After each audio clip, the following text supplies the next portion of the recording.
Hello students, myself Mohammad Alam Ansari. स्वागत है आपका मेरे इस YouTube channel Alam foundation classes पर। बच्चों, हम आपके साथ एक नए सफ़र पे निकले हुए हैं जिसमें हम पढ़ रहे हैं पॉलिटेक्निक एंट्रेंस एग्जाम की प्रिपरेशन के जितने भी हमारे टॉपिक्स हैं मैथ और साइंस से रिलेटेड। बच्चों, मैंने इसके 2 वीडियो लेक्चर डे 1 और डे 2 का ही जो मैथमेटिक्स को मैंने अपलोड किया है। आज मैं पढ़ाऊंगा आपको डे 2 का साइंस।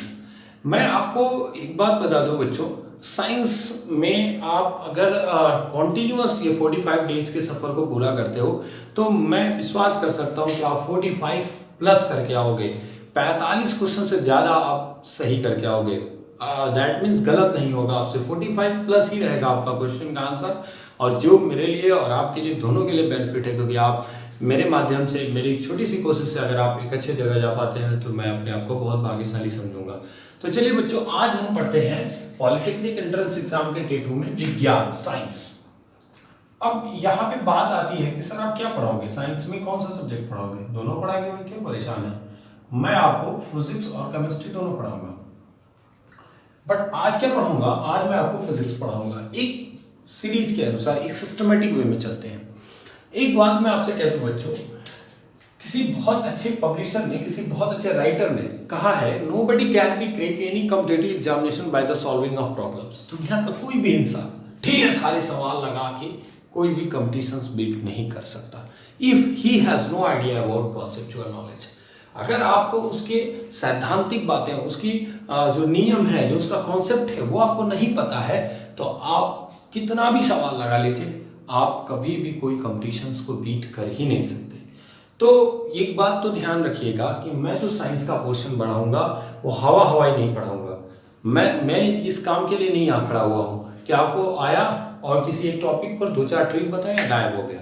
मुझे आपको पूर्णतः अच्छे से वो नॉलेज देना है, उस टॉपिक से रिलेटेड बहुत अच्छे से वो चीज़ें बता देनी है, जीरो से हाई लेवल तक की, जितना मतलब जो हमारे लिए सफिशिएंट है वो सारी चीज़ें मुझे बतानी है, फिर मुझे क्वेश्चंस कराने हैं। तो हो सकता है कि मेरा कभी कभी आपको लगेगा कि ये सर बहुत लेंदी, बहुत सारा चीज़ लिखवा रहे हैं, ये चीज़ें पता नहीं आएंगी कि नहीं आएंगी। बच्चों, मुझे ये पता है कि मुझे क्या पढ़ाना है और मैं ये जानता हूँ कि वो चीज़ें आपके लिए बहुत इंपॉर्टेंस रखती हैं, आपके नॉलेज के लिए भी और आपके कॉम्पिटिशन्स के लिए भी। तो मुझे वो सारी चीज़ें बतानी हैं। ऐसा नहीं है बच्चों कि मैं आया और हवा में तीर मारा और चल दिया। तो थोड़ा सा मेरा वीडियो लंबा भी होने वाला है, तो आप प्लीज़ मेरे वीडियो को लास्ट तक देखिए और शेयर, लाइक और सब्सक्राइब जरूर करिए। अगर आपको मेरा वीडियो ज़्यादा से ज़्यादा पसंद आएगा, आप ज़्यादा से ज़्यादा लाइक से और सब्सक्राइब करेंगे तो मुझे एक मोटिवेशन मिलेगा जिससे मैं आपके लिए और बेहतर काम कर सकता हूँ। तो चलिए शुरू करते हैं। आज का जो टॉपिक जो है हमारा फिजिक्स में आज पढ़ेंगे हम बच्चों मापन। तो इस बात को थोड़ा ध्यान दीजिएगा कि मापन क्या हुआ कि किसी भौतिक राशि के मान को एक निश्चित राशि से तुलना करना ही क्या कहलाता है? मापन कहलाता है। अब इसमें आता है भौतिक राशियाँ।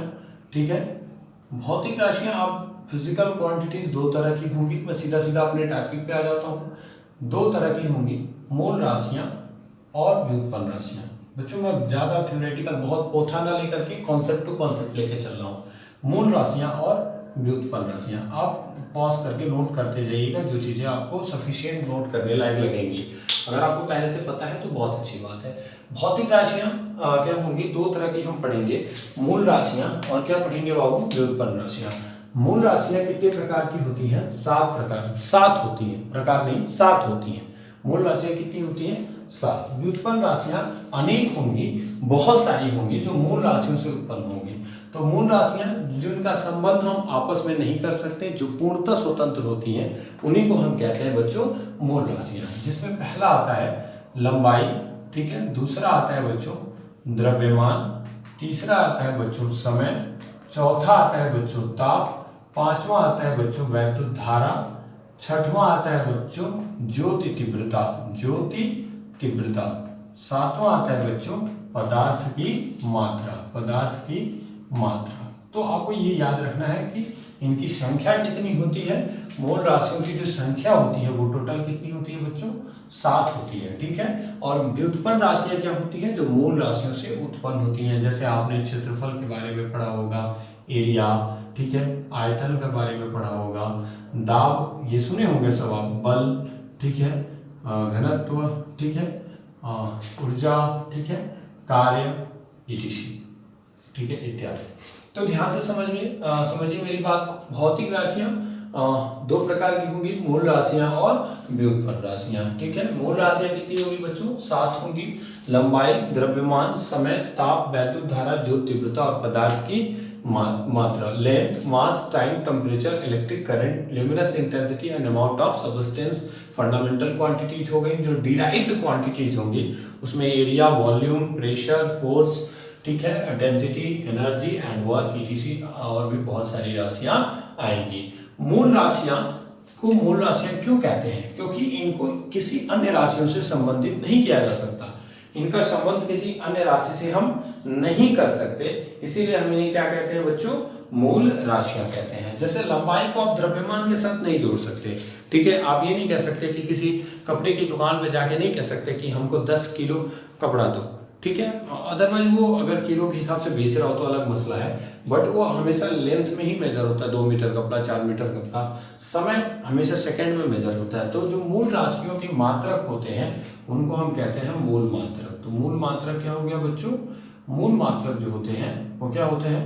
मूल राशियों के मात्रक होते हैं। मूल राशियों के मात्रक जो होते हैं वो क्या कहलाते हैं बच्चों? मूल मात्रक कहलाते हैं। जैसे पहला, लंबाई का जो मूल मात्रक होता है बच्चों वो क्या होता है? मीटर। दूसरा, द्रव्यमान का जो होता है बच्चों वो क्या होता है? वो होता है किलोग्राम। द्रव्यमान का मूल मात्रक क्या होता है बच्चों? किलोग्राम। तीसरा, समय का मात्रक क्या होता है बच्चों? समय का जो मात्रक होता है वो होता है सेकेंड, ठीक है। चौथा, ताप का मात्रक क्या होता है बच्चों? ताप का जो मात्रक होता है वो होता है ताप का मात्रक क्या होता है बच्चों? केल्विन। ताप का मात्रक होता है केल्विन। पांचवा जो होता है वो है वैद्युत धारा। तो वैद्युत धारा का जो मात्रक होता है वो बच्चों क्या होता है? एम्पियर। क्या होगा? एम्पियर। और छठवां जो है बच्चों, छठवां जो है वो क्या है? ज्योति तीव्रता। ज्योति तीव्रता का मात्रक क्या होगा बच्चों?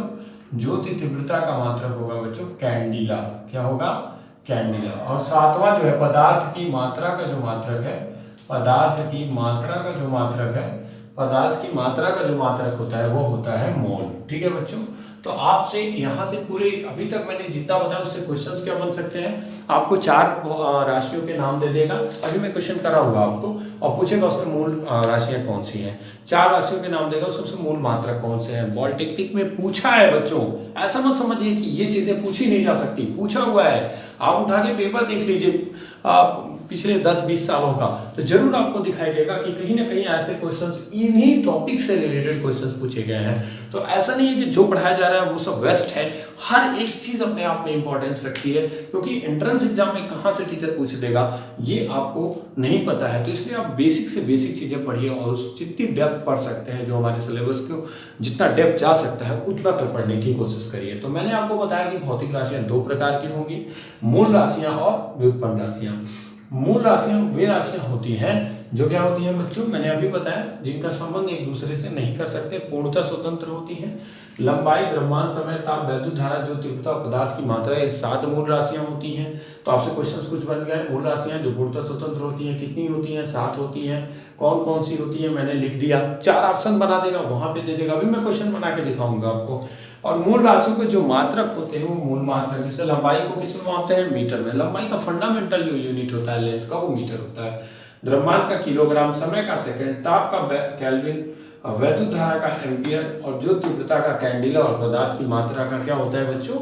मोल होता है। व्युत्पन्न राशियां क्या होती है? जो मूल राशियों से उत्पन्न होंगी, जैसे क्षेत्रफल हो गया, आयतन। और क्षेत्रफल क्या होगा? लंबाई गुणे चौड़ाई। तो लंबाई चौड़ाई दोनों दूरी है, तो दूरी जो है वो क्या है? मूल राशि है। तो मूल राशियों से उत्पन्न हो रही है, इसीलिए हम कहते हैं ये व्युत्पन्न राशियां हैं। चलिए इनको पॉज करके नोट करिए। तो कुछ क्वेश्चंस कराते हैं जिससे आपको थोड़ा और अच्छे से समझ में आए ये टॉपिक। चलिए बच्चों, मैंने यहाँ पे कुछ क्वेश्चंस लिखे हैं। देखिए बच्चों, मैं बार बार कह रहा हूँ, आप मेरे वीडियो को लास्ट तक देखेंगे तो आपको बहुत सारी ऐसी चीजें मिलेंगी जिससे आपको लगेगा कि आपका समय, मैंने जरा सा भी आपका फालतू समय नुकसान नहीं कराया, फालतू में नुकसान नहीं कराया है। आपको बहुत सारी बेनिफिट मिलेगी इस वीडियो से, तो प्लीज लास्ट तक देखिए, तो आपको लगेगा कि हाँ बहुत अच्छा रहा, ठीक है। और आप खुद लाइक शेयर और सब्सक्राइब करोगे। प्लीज ध्यान दीजिए, यहाँ पे 4 नए क्वेश्चंस मैंने बनाए हैं। इन चारों क्वेश्चंस को देखिए, अभी मैंने जितना पढ़ाया 5 से 7 मिनट में जितना पढ़ाया वो सारे के सारे क्वेश्चंस के रूप में आपके सामने आ गए। और अगर आप जरा सा भी मिसमैच करेंगे तो गलत हो जाएगा आंसर। थोड़ा सा भी आप केयरलेस होंगे तो इन चारों ऑप्शन में जरूर आपका कोई ऑप्शन गलत हो जाएगा। जैसे पहला ऑप्शन है कौन सा मूल मात्रक है, इन सब में कौन सा फंडामेंटल यूनिट है। देखिए बच्चों, फंडामेंटल यूनिट आपको 7 बताया, कितनी बताया आपका 7 अगर याद है तो ये कभी क्वेश्चन ऐसे गलत नहीं हो सकते। लंबाई का, द्रव्यमान का, समय का, ताप का, वैद्युत धारा का, ज्योति तीव्रता का और पदार्थ की मात्रा का, 7 मूल राशियों के 7 मात्रक बताए आपको। क्या उन 7 मात्रकों को आप अच्छे से याद किए हुए हैं? याद करिए, मीटर, किलोग्राम, सेकेंड, टेम्परेचर का मैंने आपको केल्विन बताया था, इलेक्ट्रिक करंट बताया था, ल्यूमिनेसेंस इंटेंसिटी बताया था और मोल बताया था। यह आपको मैंने 7 मूल मात्रक बता दिए हैं। अब आप ध्यान दीजिए कि कौन सा मूल मात्रक है, कौन सा मूल मात्रक है। ऑप्शनल क्वेश्चंस को करने में बहुत मजा आता है क्योंकि उसमें एक सॉल्यूशन है और 3 गलत है, एक सही है और 3 गलत है। ये बहुत ही अच्छी चीज है कि हमारे सामने आंसर लिखा हुआ है और हमको ढूंढ लेना है। ये बहुत आसान है। कैसे आसान है देखिए, अगर आप उन 7 के नाम को लिख लीजिए, कौन सा मूल मात्रक है, वैसे आपको याद है तो बहुत अच्छी बात है। तो क्या आपने 7 मूल मात्रकों में जूल पढ़ा है? नहीं, गलत हो गया। ठीक है, आप गलत ढूंढिए, आंसर अपने आप आ जाएगा। न्यूटन पढ़ा है? नहीं, गलत हो गया। मीटर के बारे में सोचिए, वाट, गलत हो गया। तो क्या आंसर सही होगा बच्चों? मीटर होगा। कभी कभी ऐसा होता है ना कि हम उस क्वेश्चन के बारे में बहुत अच्छे से आइडिया नहीं रखते, लेकिन उन ऑप्शंस में से 2 ऑप्शंस के बारे में बहुत अच्छे से आइडिया है। अब बचे 2 ऑप्शन, उन 2 ऑप्शन पे थोड़ा सा विचार कर लेंगे तो हमारा वो भी क्वेश्चन सही हो जाएगा। तो क्वेश्चंस को अगर आप बहुत अच्छे से करने के लिए चाहते हैं तो ऑब्जेक्टिव क्वेश्चंस को बार बार करिए, वहां 4 नए क्वेश्चन तैयार होंगे। अगर आप समझना चाहें तो जूल किसका मात्रक है? कार्य का। ये भी पूछा है पॉलिटेक्निक एंट्रेंस एग्जाम में, बहुत इंपॉर्टेंट है। कार्य का मात्रक होता है जूल। न्यूटन किसका मात्रक है? बल का एसआई मात्रक है। ठीक है, वाट किसका मात्रक है? शक्ति या सामर्थ्य का मात्रक। आप उठा के देख लीजिए बच्चों, मैं गारंटी देता हूं आपको, पॉलिटेक्निक में ये 3 नए क्वेश्चंस बने हैं और पूछे गए हैं आज तक के प्रवेश परीक्षा में। तो प्लीज आप इस चैनल के माध्यम से जो पढ़ाया जा रहा है उसको ढंग से पढ़ने की कोशिश करिए। कौन सी मूल राशि है? ठीक है, अब देखिए, वेलोसिटी, टाइम, फोर्स, एक्सेलरेशन। मूल राशि में आपने क्या पढ़ा था? मैं हिंदी बोल दे रहा हूं। वेग, समय, बल और ये क्या हो गया बच्चों? त्वरण। क्या आपने 7 में से कहीं वेग के बारे में सुना था? नहीं, गलत हो गया। बल के बारे में सुना था? नहीं, गलत हो गया। त्वरण के बारे में सुना है? नहीं, अभी तक मैंने ऐसी कोई बात ही नहीं। समय के बारे में सुना है? बिल्कुल, यही तो मूल राशि है। अगले क्वेश्चन पे थोड़ा सा विचार करना है क्योंकि जल्दीबाजी में बहुत कुछ गलती हो सकती है। ठीक है, तो यहाँ पे क्या है, निम्नलिखित में से कौन सा मूल मात्रक नहीं है? ध्यान दीजिएगा, क्वेश्चन में नहीं है, आपको ये ढूंढना है कि इन चारों में से कौन सा मूल मात्रक नहीं है। कुछ बच्चे क्या करते हैं, कौन सा मूल मात्रक है, बस जो मूल मात्रक हो वो मार देंगे आंसर। अरे भैया, मूल मात्रक नहीं है, ये आपको ढूंढना है। ठीक है ना, ध्यान से देखिए, निम्नलिखित में से कौन सा मूल मात्रक नहीं, यानी 3 तो मूल मात्रक होगा ही होगा। तो अगर आप ये नहीं पढ़ेंगे तो कोई 3 में से आप मार देंगे आंसर। तो पहले क्वेश्चन पूरा पढ़ा करिए, निम्नलिखित में से कौन सा मूल मात्रक नहीं है। तो नहीं का मतलब आपको वो ढूंढना है जो मूल मात्रक नहीं है। तो पहले ढूंढिए, सेकंड मूल मात्रक है, एम्पियर मूल मात्रक है, कैंडिला मूल मात्रक है। तो ये तो हमारे ऑप्शन में नहीं होंगे, इसको हम सेलेक्ट नहीं करेंगे क्योंकि हमें ढूंढना है कि कौन मूल मात्रक नहीं है। जूल ही तो है जो मूल मात्रक नहीं है। अगले क्वेश्चन, निम्नलिखित में से कौन सा व्युत्पन्न मात्रक है, इसमें से कौन सा डिराइव्ड यूनिट है। अच्छा बच्चों, यूनिट की बात करें, किलोग्राम कौन सी यूनिट है बताइए? किलोग्राम किसका मात्रक है? द्रव्यमान का मूल मात्रक है, गलत आंसर। ये तो होगा ही क्योंकि हमें व्युत्पन्न मात्रक ढूंढना है, छोड़िए। सेकंड कौन सा मात्रक है? ये तो मूल मात्रक है, ये भी गलत हो गया। मीटर, ये भी मूल मात्रक, गलत हो गया। तो यही तो सही होगा। हमको नहीं पता था किलोग्राम भार क्या होता है, नहीं मालूम था, लेकिन इन 3 के बारे में हमारी जानकारी अच्छी थी तो हमारा चौथा ऑप्शन ही तो सही होगा। कोई ना कोई एक ऑप्शन सही होगा ना। तो 3 गलत हो गया तो लास्ट वाला ऑप्शन हमारा सही होना ही होना है। तो मैं बता रहा हूं आपको वो जादू जिसकी वजह से आप अपने एंट्रेंस एग्जाम में 340 से भी ज्यादा नंबर अचीव कर सकते हैं। तो प्लीज बहुत अच्छे से इन चीजों को समझने की कोशिश कीजिए और राइट डाउन करिए। ठीक है, प्लीज नोट करिए, फिर आगे बताता हूँ। अब आइए बच्चों, कुछ व्युत्पन्न मात्रक निकालना भी आपको सिखा दूं। जैसे मान लीजिए आपको बल दिया है, ठीक है, मैं आपको बहुत लंबे प्रोसेस से सिखाऊंगा। ये मैं सिर्फ प्रोसेस सिखा दे रहा हूँ, जानने के लिए है। अगर आप इसको याद रखेंगे, दिमाग में बैठाए रखेंगे, तो कभी कभी आपको भूल जाने पे वो आप निकाल सकते हैं। एक ही से आप सबका सीख जाएंगे। और दूसरी बात कि आपको लगभग हर इम्पोर्टेंट जो फिजिकल क्वांटिटी जो हमारे 9th और 10th में अक्सर पढ़ाई जाती हैं, उनका आपको यूनिट तो याद रखना ही होगा। जैसे आप, मैंने भी बताया, कार्य का मात्रक जूल होता है, दाब का मात्रक क्या होता है, जल्दी बताइए। दाब बराबर बल बटा क्षेत्रफल न्यूटन पर मीटर स्क्वायर होगा, ठीक है, या पास्कल होगा, तो उसकी बात करेंगे। तो बल बराबर होता है द्रव्यमान गुणे त्वरण, द्रव्यमान गुणे त्वरण। आपने पढ़ा होगा, नहीं पढ़ा तो मैं आगे पढ़ाऊंगा। बल बराबर द्रव्यमान गुणे त्वरण। द्रव्यमान कौन सी राशि है? मूल राशि है। त्वरण कौन सी राशि है? अरे बाप रे, मूल राशि नहीं, तो इसको मूल राशि में चेंज करिए, क्या होगा? वेग परिवर्तन बटा समय, वेग परिवर्तन बटा समय। समय मूल राशि हो गया, लेकिन वेग परिवर्तन अभी भी मूल राशि नहीं है, ठीक है। द्रव्यमान गुणे वेग परिवर्तन क्या होता है? वेग परिवर्तन, तो वेग परिवर्तन यानी वेग तो बराबर विस्थापन बटा समय, विस्थापन बटा समय। इस पूरे के बटे भी समय है, तो समय क्या हो जाएगा बच्चों? नीचे आएगा तो मल्टीप्लाई हो जाएगा। तो बल बराबर हम क्या लिख सकते हैं बताइए? द्रव्यमान गुणा विस्थापन बटा क्या हो जाएगा बच्चों? समय का स्क्वायर। अब बताइए, द्रव्यमान का मात्रक किलोग्राम, समय का मात्रक सेकंड, सॉरी विस्थापन का मात्रक मीटर, समय का मात्रक सेकंड स्क्वायर। तो इसका मात्रक क्या हो गया? बल का मात्रक किलोग्राम मीटर पर सेकंड स्क्वायर। तो किसी व्युत्पन्न राशि का मात्रक हम कैसे निकालेंगे? मूल राशि के पदों में इस तरह से निकालेंगे। यदि आपको याद है तो बहुत अच्छी बात है बच्चों। जैसे आप पढ़े होंगे, चाल का मात्रक होता है मीटर प्रति सेकंड, जो वेग का मात्रक होता है वही चाल का होता है। इस तरह से त्वरण का जो मात्रक होगा वो क्या होगा? देखिए, मीटर पर सेकंड स्क्वायर हो जाएगा। तो ये आपको मेथड अगर पता है तो आप किसी भी भौतिक राशि का मात्रक निकाल सकते हैं, यदि आप उसका फॉर्मूला जानते हैं तो, ठीक है। कोई बात नहीं, अगर बच्चों आपको फॉर्मूला नहीं याद है तो धीरे धीरे जब हम बल, कार्य, सामर्थ्य, ऊर्जा, ये सारी चीजें पढ़ेंगे तो उनके फॉर्मूले भी सीख जाएंगे और उनका मात्रक कैसे निकालते हैं ये भी सीख जाएंगे। बट जो बच्चों भौतिक राशियां हैं, उन भौतिक राशियों में हमने क्या क्या पढ़ा? मूल राशियां पढ़ा, व्युत्पन्न राशियां पढ़ा, इसमें पूरक राशियां भी आती हैं। क्या आती हैं? पूरक राशियां। पूरक राशियां कौन कौन सी होती हैं ये याद रखिए। पहला होता है कोण और दूसरा होता है घन कोण। दूसरा क्या होता है बच्चों? घन कोण। कोण जो होता है उसका मात्रक होता है स्टेरेडियन, बहुत इंपॉर्टेंट है बच्चों। और जो सॉरी ये रेडियन होता है, कोण का मात्रक क्या होता है? रेडियन। और घन कोण का मात्रक होता है स्टेरेडियन। घन कोण का मात्रक क्या होता है बच्चों? स्टेरेडियन होता है। घन कोण को आप थीटा से दिखाते हो और घन कोण को आप ओमेगा से दिखाइए या आप ग्रीक अक्षर ओमेगा से रिप्रेजेंट करिए, ठीक है। तो कोण और घन कोण ये दो कौन सी राशियां हो गई? ये दोनों बच्चों पूरक राशियां हो गई। पूरक राशियां वही राशियां जो व्युत्पन्न राशि है और वही क्या है?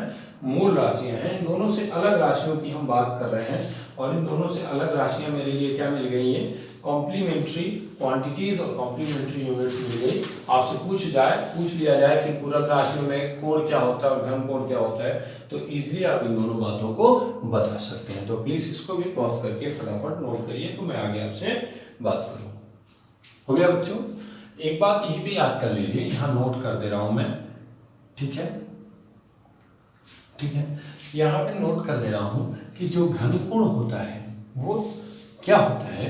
ओमेगा इक्वल टू होता है, वो होता है A/r², ठीक है। किसी क्षेत्रफल द्वारा किसी बिंदु पर किसी ठोस पृष्ठ के या किसी ठोस वस्तु की पृष्ठ क्षेत्रफल द्वारा उसके केंद्र पर बना कोण ही घन कोण होगा। अगर उस पूरे ठोस द्वारा घन कोण निकाला जाए, पूरे किसी ठोस द्वारा उसके केंद्र पर बना कोण, उसके केंद्र पर बना कोण क्या होगा? वो होगा 4 पाई। क्या होता है? 4 पाई। किसी ठोस द्वारा उसके केंद्र पर बना कोण, बना घन कोण क्या होगा? घन कोण क्या होगा? 4 पाई होगा, क्योंकि उसका संपूर्ण पृष्ठ क्या होगा? 4 पाई r स्क्वायर। r स्क्वायर से r स्क्वायर कट जाएगा तो कितना आ जाएगा? 4 पाई। नोट हो गया होगा बाबू? चलिए, ये बात हो गई पूरक राशियों की। अब बात करते हैं कि जो मापन है उसकी कितनी पद्धतियां हैं। तो देखिए, मापन की 3 पद्धतियां हैं। मापन की कितनी पद्धतियां हैं? 3 पद्धतियां हैं। इनको ध्यान से समझ लीजिए। पहली जो पद्धति है वह है AMKS, ठीक है, सिस्टम। दूसरी जो है बच्चों वो है CGS सिस्टम, ठीक है। तीसरी जो है FPS सिस्टम। तो मापन की कितनी पद्धतियां हो गई बच्चों? 3 पद्धतियां हो गई। Metre kilogram second system, CGS system, centimetre gram second system, foot pound second system. Metre kilogram second आप सुन रहे होंगे, नोट करते जाइए। Centimetre gram second. सेंटीमीटर का मतलब यहाँ जो लेंथ होगा उसको किस में मेजर करेंगे, सेंटीमीटर में। जो मास होगा उसको किस में मेजर करेंगे, ग्राम में। और जो टाइम होगा उसको किस में मेजर करेंगे, सेकेंड में। यहाँ जो द्रव्यमान होगा, यहाँ जो लेंथ होगा, LENGTH लेंथ होगा, उसको मीटर में मेजर करेंगे। जो मास होगा उसको किस में मेजर करेंगे बच्चों, किलोग्राम में। ठीक है, और यहाँ लेंथ को फुट में और मास को किस में मेजर करेंगे, पाउंड में। और समय को किस में मेजर करेंगे, सेकंड में। तो ये बातें हो गई मापन की 3 पद्धतियों की, MKS, CGS, FPS। कुछ लोगों ने, कुछ किताबों ने MKSA ऐसे लिखा है, MKSA सिस्टम। इसका भी मतलब समझ लीजिए, metre kilogram second ampere system. ठीक है बच्चों, सब में ए जुड़ जाएगा और सब में जो करंट का यूनिट होगा वो क्या हो जाएगा, एम्पियर हो जाएगा। तो इसको भी आप पॉज करके बना लीजिए, फिर आगे बताता हूँ। चलिए आइए बच्चों, कुछ डेफिनेशंस हैं, हो सकता है कि ये डेफिनेशंस पूछी जाएं। बहुत इंपॉर्टेंस तो नहीं रखती हैं, बट इम्पॉर्टेंट इस वजह से बन जाती हैं क्योंकि कभी कभी कुछ थ्योरेटिकल क्वेश्चंस भी पूछ दिए जाते हैं और उनको हमें पता होना चाहिए, उनकी जानकारी होनी चाहिए। इसको आप पहले स्क्रीनशॉट लेकर के इसको नोट कर लीजिएगा, फिर मैं इसको बता देता हूँ। मानक मीटर, स्टैंडर्ड मीटर क्या होता है? तो 1 मीटर को दूरी होती है जो क्रेप्टन 86, ठीक है, से निकलने वाली नारंगी लाल रंग के प्रकाश की तरंगदैर्घ्य का 1650,763। यह है कुछ और, इकाई दहाई सैकड़ा हजार 10,000 लाख 10 लाख, ठीक है, 16,50,763.73 गुना है। मतलब क्रिप्टन 86 से जो तरंगें निकल रही है, एक रेडियोएक्टिव सब्सटेंस की तरह यह काम कर रहा है, तो उससे जो तरंगें निकल रही हैं उन नारंगी और लाल रंग के तरंगों की जो तरंगदैर्घ्य है वही क्या कहलाएगा, 1 मीटर कहलाएगा, अगर उतनी तरंगें निकलेंगी तो। मानक किलोग्राम क्या होगा? 1 मानक किलोग्राम जो होता है वो क्या होता है, कार्बन 12 के 5.0118 × 10⁻25 परमाणुओं का द्रव्यमान। ये डिजिट याद रखनी है आपको। मानक सेकंड क्या होता है? 1 सेकंड जो होता है वो माध्य सौर दिवस का 1/86,400वां भाग होता है। ये भी आपको याद रखना है, ये आपके लिए बहुत इंपॉर्टेंट है, ये मैं बता दे रहा हूँ बच्चों। इसलिए मैं आपको बोल रहा हूँ कि जो इंपॉर्टेंट है मैं आपको बताते जाऊंगा, ठीक है। और इस बेसिस पे माध्य सौर दिवस मीन सोलर डे क्या होगा, वो होगा 86,400 सेकंड। केल्विन क्या होता है? ये जो मैंने लिखा है ये इसकी मॉडर्न डिफिनीशन है, ठीक है बच्चों, 273.16। ये इसकी मॉडर्न डिफिनीशन है, आधुनिक परिभाषा है। क्या? जल के त्रिक बिंदु पर के उष्मागतिक ताप के 1/273.16वें भाग को हम क्या कहते हैं, 1 केल्विन। या आप ऐसे कहिए कि मानक ताप और ताप पर, स्टैंडर्ड टेम्परेचर और प्रेशर पर बर्फ का गलनांक और शुद्ध जल का क्वथनांक, यानी बर्फ गल रहा है उसका जो गलनांक है स्टैंडर्ड टेम्परेचर और प्रेशर पे, और जो जल का क्वथनांक है, उन दोनों का ताप का अंतर का 1/100वां भाग लेंगे तो आपको क्या मिल जाएगा, 1 केल्विन मिल जाएगा। आज कैजुअली इसको याद कर लीजिएगा और बहुत इंपॉर्टेंस नहीं रखता है, बट इसमें सबसे ज्यादा इंपॉर्टेंट मैंने आपको कहा मानक सेकंड की डिफिनीशन है, इसलिए मैंने वो आपको राइट डाउन कराई है चारों के चारों। प्लीज इसको पॉज करके नोट कर लीजिए। देखिए बच्चों, अगली जो आपको जानकारी दी गई है वो दी गई है कि छोटी बड़ी जो मात्रक हैं उनको हम कैसे रिप्रेजेंट करते हैं, उनके पीछे हम प्रीफिक्स क्या लगाते हैं, पूर्व लग्न जो कहा जाता है। जैसे मान लीजिए कहीं 10 पे घात 18 लिखा हो तो उसको आप क्या पढ़ोगे, तो उसको आप एक्स या एक्सा पढ़िए, ई से रिप्रेजेंट करेंगे। 10 पे 15 हो तो पेटा PETA ई से रिप्रेजेंट करेंगे। कहीं 10 पे 12 लिखा हो तो टेरा पढ़ते हैं, टेराबाइट, जी गीगाबाइट पढ़ा होगा आपने, गीगाबाइट आपने सुना होगा, 10⁹ होगा। मेगाबाइट 10⁶ होगा, ठीक है, ये चीज आपको याद रखना है। किलो 10⁻³ होगा, हेक्टो 10⁻² होगा और डेका 10⁻1 होगा, ठीक है। तो ये यूजफुल है हमारे न्यूमेरिकल्स के लिए। डेसी मतलब 10⁻⁻1 होगा, सेंटी 10⁻⁻2 होगा, मिली 10⁻⁻3, माइक्रो -6, माइक्रो को ऐसे म्यू से रिप्रेजेंट करेंगे। नैनो 10⁻⁹, एंगस्ट्रॉम 10⁻10, ये भी आएगा आपका, ठीक है। एंगस्ट्रॉम तो सीधा हमारा यूज हो जाता है, तो माइक्रोन में पढ़ेंगे, कोई दिक्कत नहीं। ये हमने एटो लिखा, चलिए। माइक्रो 10⁻⁶, नैनो 10⁻⁹, पिको 10⁻12, फर्मी या फेम्टो 10⁻15, एटो 10⁻28 8। तो इसको भी पॉज करके नोट कर लीजिए क्योंकि ये एक डाटा है जो आपको याद रखना चाहिए। ठीक है बच्चों, चलिए बच्चों, बहुत इंपॉर्टेंट टॉपिक मैं शुरू करने जा रहा हूँ, लंबाई के अन्य मात्रक। इसको लास्ट तक देखिए, इसमें जो भी मैं बता रहा हूँ बहुत इंपॉर्टेंट है। पहला मैं माइक्रोन शुरू करता हूँ। देखिए बच्चों, माइक्रोन आपने सुना होगा, अभी मैंने बताया था कि इसको म्यू से रिप्रेजेंट करते हैं। माइक्रो अभी मैंने एक जगह दिखाया भी था आपको। तो जो माइक्रोन है वो लंबाई का बहुत छोटा मात्रक है। तो ये क्या है, लंबाई का छोटा मात्रक या दूरी का छोटा मात्रक है, हमसे लिखते हैं लंबाई का छोटा मात्रक है। इससे भी छोटा मात्रक होता है, ऐसा नहीं है, लेकिन सबसे छोटा नहीं कह सकते, लंबाई का छोटा मात्रक है। ठीक है, माइक्रोन द्वारा क्या करते हैं बच्चों, इसके द्वारा हम सूक्ष्म जीवों, इसके द्वारा हम क्या करते हैं, सूक्ष्म जीवों की लंबाई मापते हैं। ठीक है, लंबाई मापते हैं। ठीक है, जैसे आपने जो कोशिका की लंबाई माप दी गई तो वो भी माइक्रोन में मापी जाती है। ठीक है, ये तथा कोशिका की लंबाई मापते हैं, कोशिका की लंबाई। ठीक है बच्चों, मापते हैं। ठीक, अगली बात, माइक्रोन होता क्या है, माइक्रोन को डिफाइन कैसे करेंगे। तो माइक्रोन जो होता है वो 1 मीटर का, ये बहुत इंपॉर्टेंट लाइन में लिख रहा हूं, एक माइक्रोन 1 मीटर का 10 लाखवां भाग होता है। क्या होता है, 10 लाखवां भाग होता है। ठीक है बच्चों, तो मैं क्या लिख सकता हूँ, 1 माइक्रोन इक्वल टू 1/1 2 3 4 5 6, पढ़िए, इकाई, दहाई, सैकड़ा, हजार, 10,000, लाख, 10 लाख। ठीक है, 10 लाखवां भाग होगा 1 मीटर का। तो 1 माइक्रोन इक्वल टू 1/10⁻⁶ मीटर। इसको जब सॉल्व करेंगे तो 1 माइक्रोन इक्वल टू 10⁻⁻6 मीटर। बहुत इंपॉर्टेंट है बच्चों, यहाँ से आप 1 मीटर भी याद रखिए, 1 मीटर इक्वल टू 10⁻6 माइक्रोन। जरूरत पड़ने पर ये यूज होगा, नहीं तो आप गलत करेंगे, सवाल में बहुत यूज होगा। और देखिए, मैं बार बार कह रहा हूँ, मैंने पहले भी कहा, अभी जब मैंने साइंस का सेशन शुरू किया तो मैंने आपसे कहा, nobody can be crack any competitive examination by the solving of problems. दुनिया में सिर्फ सवाल लगाइए, आप कोई कॉम्पिटिशन नहीं बीट कर सकते हैं। जरा सा ट्विस्ट कर देगा, आपका कॉन्सेप्ट नहीं है तो आप सवाल में गायब हो जाएंगे। तो मैं ये जितना थ्योरी पढ़ा रहा हूँ ना, ये सब का सब हमारे न्यूमेरिकल्स में बहुत यूजफुल होगा। और मैं आपको प्रॉमिस करता हूँ, मैं आपको विश्वास दिला सकता हूँ कि जब आप मापन से रिलेटेड कोई भी पॉलिटेक्निक में आज तक पूछा हुआ क्वेश्चन देखिएगा, IERT जैसे एंट्रेंस एग्जाम में देखिएगा, मैं गारंटी लेता हूँ वो आपका 100% श्योर है, वो आपसे सॉल्व हो जाएगा।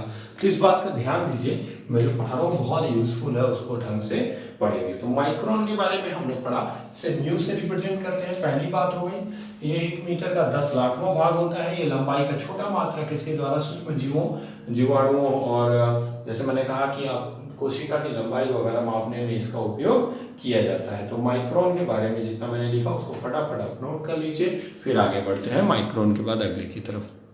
अब आइए बच्चों, बात करते हैं दूसरे की, वो है एंगस्ट्रॉम।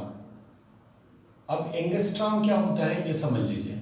एंगस्ट्रॉम को पहले ए लिख करके ऊपर ऐसे डॉट बना देंगे, ऐसे राउंडिंग कर देंगे तो ये एंगस्ट्रॉम हो जाएगा। ये रिप्रेजेंटेशन डाल लीजिए, कभी कभी सिंबल आपसे पूछ देगा तो आप गलत नहीं करेंगे। दूसरी बात, एंगस्ट्रॉम जो होता है वो लंबाई का माइक्रोन से भी छोटा मात्रक होता है, माइक्रोन से भी छोटा मात्रक है। ठीक है, क्या करता है ये, तो इसके द्वारा हम तरंगदैर्घ्य नापते हैं।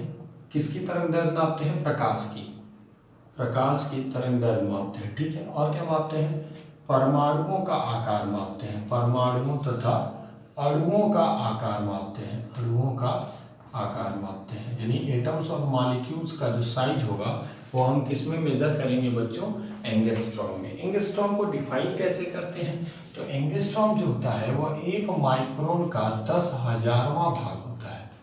क्या होता है, 10,000वां भाग होता है। किसका 10,000वां भाग होता है, 1 माइक्रोन का, मीटर का नहीं। डेफिनेशन पे ही क्वेश्चन है, और क्वेश्चन से आप जब तक डेफिनेट कॉन्सेप्ट क्लियर रहेगा तो क्वेश्चन गलत नहीं होगा। 1 माइक्रोन का 10,000वां भाग है। अब देखिए यहाँ पे ध्यान से, तो क्या लिख सकते हैं, 1 एंगस्ट्रॉम बराबर क्या, 1 बटा इकाई, दहाई, सैकड़ा, हजार, 10,000। 10,000वां भाग किसका, मीटर का नहीं, माइक्रोन का। तो मैं क्या लिख सकता हूँ, 1 एंगस्ट्रॉम इक्वल टू, बताइए, 1/10⁴ माइक्रोन। या हम इसको सॉल्व करें अगर, तो 1 एंगस्ट्रॉम इक्वल टू 10⁻⁻⁴ माइक्रोन। ये बहुत इंपॉर्टेंट है बच्चों, ये लाइन याद रखिएगा। अगला बात क्या हो सकता है, तो अभी मैंने बताया 1 angstrom equal to 1 micron. Sorry 10 to the power minus 4 micron और equal to 10 to the power minus 6 metre. तो माइक्रोन को हटाइए तो क्या हो जाएगा, एक angstrom equal to 10 to the power minus 4 into 10 to the power minus 6 metre. तो एक एंगस्ट्रॉम हो जाएगा 10 to the power minus 10 metre. ये आपको बहुत अच्छे से याद रखनी है। तो ये हो गई बात एंगस्ट्रॉम के बारे में। एंगस्ट्रॉम जो होता है वो क्या करता है बच्चों, मैंने कहा कि लंबाई का माइक्रोन से भी छोटा मात्रा का प्रकाश की तरंगदैर्घ्य परमाणु और अणुओं का आकार मापता है और इसका जो मान डेफिनेशन है वो 1 माइक्रोन का 10,000वां भाग होता है। ठीक है, ये बहुत इंपॉर्टेंट है और ये जो मैंने डिजिट बताया उसको याद कर लीजिए, नोट करिए इसको। चलिए बच्चों, अगला जो आएगा वो आएगा फर्मी। फर्मी के द्वारा क्या करते हैं, फर्मी के द्वारा हम क्या कर सकते हैं, परमाणु के नाभिक का आकार व्यक्त कर सकते हैं,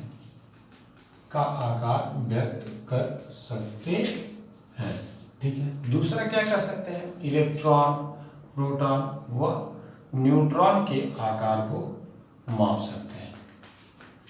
यानी कि ये क्या हो गया, ये एंगस्ट्रॉम से भी छोटा हो गया। ठीक है, यानी जो फर्मी हो गया वो क्या हो गया, एंगस्ट्रॉम से भी क्या हो गया, छोटा मात्रक हो गया, छोटा मात्रक है। ठीक है, अब एक फर्मी बराबर होता क्या है ये आप जानने की कोशिश करेंगे।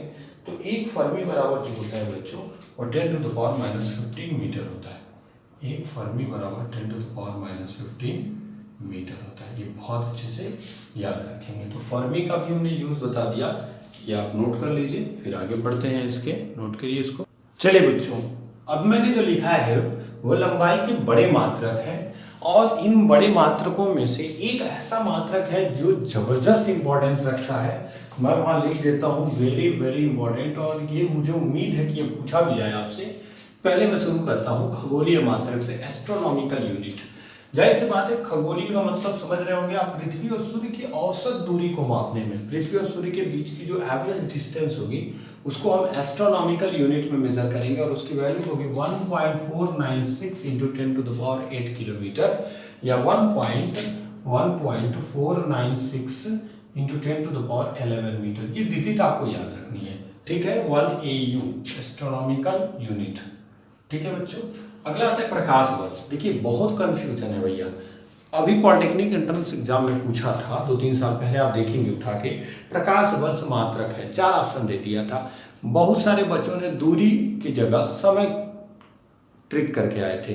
भाई समय का मात्रक कुछ लोग को लगा होगा कि प्रकाश वर्ष, वर्ष मतलब समय, तो समय का मात्रक होगा। लेकिन अगर यही मैं कह रहा हूं कि अगर आप सिर्फ और सिर्फ रट के जाएंगे ना तो कहीं ना कहीं आप गलती करने वाले हैं। आप समझ के जाएंगे तो गलती नहीं होगी। प्रकाश वर्ष है क्या, लंबाई का बहुत बड़ा मात्रक है। लीजिए, आप समय के पीछे पड़े थे, ये लंबाई का मात्रक है। तो बार बार कह रहा हूं कि मेरी इस क्लास से आपको एक बात तो समझ में आ जाएगी कि बच्चों सिलेक्शन होता है सिर्फ और सिर्फ सवाल लगाने से नहीं, सिलेक्शन होता है सिर्फ और सिर्फ न्यूमेरिकल हल करने से नहीं। फिजिक्स केमिस्ट्री का न्यूमेरिकल हल कर रहे हैं, मैथ का न्यूमेरिकल हल कर रहे हैं, सवाल आपका सिलेक्शन हो जाएगा, कतई नहीं होगा। ये मुझसे लिख के ले लीजिए। हाँ, अगर आप थ्योरेटिकल नॉलेज के साथ साथ आप बहुत ज़्यादा कॉन्सेप्चुअल नॉलेज भी रख रहे हैं, बाबू थ्योरी और न्यूमेरिकल दोनों जरूरी है। मैं नहीं कहता हूँ कि आप न्यूमेरिकल मत लगाइए, लगाइए, भरपूर लगाइए, ज़्यादा से ज़्यादा लगाइए, पर उसके साथ साथ आप थ्योरेटिकल नॉलेज भी रखें जिसकी वजह से आप आसानी से उन चीज़ों को समझ सकें। अगर क्वेश्चन को ट्विस्ट भी करें तो आप उसको ईजी वे में आप सॉल्व कर सकें विदाउट हेजिटेशन। तो जैसे ये प्रकाश वर्ष, तो आप वर्ष को देख करके डर जाएंगे तो गड़बड़ हो जाएगा। प्रकाश वर्ष दूरी का मात्रक है, दूरी का मात्रक है, ये याद रखिएगा। लंबाई या हम कह सकते हैं दूरी का मात्रक, इसको एकदम रख लीजिए, किसका मात्रक है, दूरी का। क्यों, क्योंकि एक प्रकाश वर्ष जो होता है वो प्रकाश द्वारा, किसके द्वारा, प्रकाश द्वारा, लाइट द्वारा एक वर्ष में चली गई दूरी होती है। जो लाइट है ना वो एक साल में जितनी डिस्टेंस ट्रेवल करता है वही उसका क्या कहलाता है, प्रकाश वर्ष। कहाँ चल रहा हो, वैक्यूम में। वो होता कितना है, 9.461 into 10 to the power 15 metre. ये याद रखिए, 9.461 × 10⁻15 मीटर, लगभग में 10⁻16। 9.4 को 10 कंसीडर करें तो ये 10 टू द पावर 15 और 10 टू द पावर 16 मीटर हो जाएगा अप्रॉक्स में। इसके द्वारा क्या करते हैं, ग्रह, नक्षत्र, तारों के बीच की दूरी नापते हैं। एक ग्रह से दूसरे ग्रह के बीच की दूरी हम प्रकाश वर्ष में नापते हैं। फिर मैं आपसे कह रहा हूं बच्चों कि प्रकाश वर्ष दूरी का मात्रक, एकदम रट डालिए इसको, समझिए कैसे। क्योंकि प्रकाश वर्ष क्या है, प्रकाश द्वारा चली गई दूरी है। कितने समय में? 1 वर्ष में। कहाँ? निर्वात में। और प्रकाश की चाल 3 × 10⁸ होती है, जानते हैं। उसी को रख करके सॉल्व करके यह पाया है। पारसिक दूरी का एक बहुत बड़ा मात्रक मिला हमें। पारसिक जो होता है वो 3.26 गुना होता है प्रकाश वर्ष का। जब इसको सॉल्व करेंगे तो 1 पारसेक बराबर 3.084 × 10⁻16 मीटर आएगा, या 3.084 × 10⁻13 किलोमीटर आपको मिलेगा बच्चों। तो आज चूंकि वीडियो बहुत लंबा हो जाएगा अगर मैं आपको सिग्निफिकेंट और सार्थक अंक पढ़ाऊंगा, तो अभी मुझे द्रव्यमान के कुछ अन्य मात्रक बात करने हैं आपसे, समय के कुछ अन्य मात्रकों पर चर्चा करनी है। तो थोड़ा सा ये चैप्टर बहुत लंबा जाने वाला है, तो इसके 1-2 वीडियो लेक्चर और पढ़ेंगे। एक और पढ़ेगा जिसमें हम अभी सार्थक अंक और डिमांड डिस्कस करेंगे। एक में खूब ढेर सारा क्वेश्चन करेंगे, जितना हो सकेगा भरमार करेंगे। लेकिन उसके साथ साथ जो भी मैं लगेगा कि मुझे क्वेश्चन बता देने चाहिए, मैं जरूर बताते चलूँगा।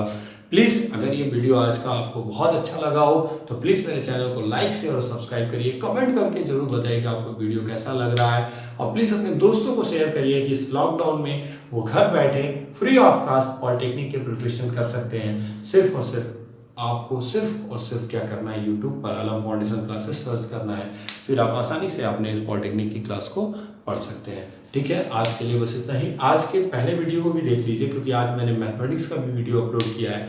तो मैथ और साइंस दोनों मैं कोशिश करूंगा कि दोनों वीडियो अपलोड होता रहे, क्योंकि मेरा 45 दिन का टारगेट है कि मैं इस 45 दिन में आपको पूरा कोर्स कंप्लीट कराऊं। और मैं अपनी ज़बान से पक्का हूँ, मैं ये नहीं चाहता कि मैं अपने वादा के खिलाफ जाऊँ। तो मैं कोशिश कर रहा हूँ कि मैं आपको 45 दिन में कवर करा दूँ, और बहुत ही अच्छे ढंग से कवर करा दूँ। तो प्लीज़ एक बार और रिक्वेस्ट कर सकता हूँ मैं आपसे, मेरे चैनल को लाइक शेयर सब्सक्राइब कर दीजिए। अच्छे से पढ़ते रहिए, स्वस्थ रहिए, मस्त रहिए। Thank you.